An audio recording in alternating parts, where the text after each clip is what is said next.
Welcome to MDM Kids Channel.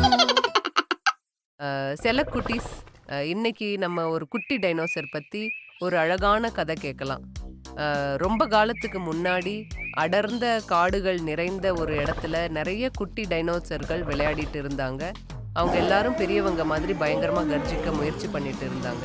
ஆனா அதுல ஒரு குட்டி டைனோசர் மட்டும் ரொம்ப சின்னதா இருந்தான். அவன் எவ்வளோ முயற்சி பண்ணியும் அவனால மத்தவங்க மாதிரி சத்தமா கர்ஜிக்க முடியல. அப்படி நடந்து போகும்போது அவன் ரொம்ப அழகான பறவைகளோட பாட்டு சத்தத்தை கேட்டான். அந்த பாட்டு அவனுக்கு ரொம்ப ஆச்சரியமா இருந்துச்சு.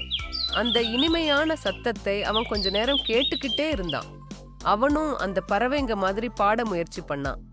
ஆச்சரியமா அவன் வாயில இருந்து கர்ஜனைக்கு பதிலா ரொம்ப இனிமையான பாட்டு வந்துச்சு.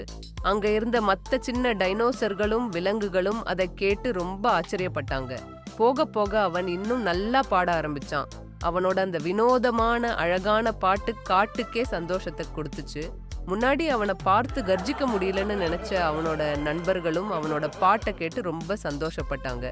இப்போ அந்த குட்டி டைனோசரை சுத்தி நிறைய நண்பர்கள் இருந்தாங்க. அவனோட பாட்டு எல்லாரும் ரசிச்சாங்க. தன்னோட தனித்துவமான திறமையால அவன் ரொம்ப சந்தோஷமா இருந்தான். அவனால பயங்கரமா கர்ஜிக்க முடியலன்னாலும் அவனோட அழகான பாட்டு அவனுக்கு நிறைய அன்பையும் சந்தோஷத்தையும் கொடுத்துச்சு. அதனால ஒவ்வொருத்தருக்கும் அவங்க கிட்ட இருக்கிற தனித்துவமான திறமை ரொம்ப முக்கியம்னு தெரிஞ்சுக்கோங்க. குழந்தைகளா, Bye bye MDM Kids.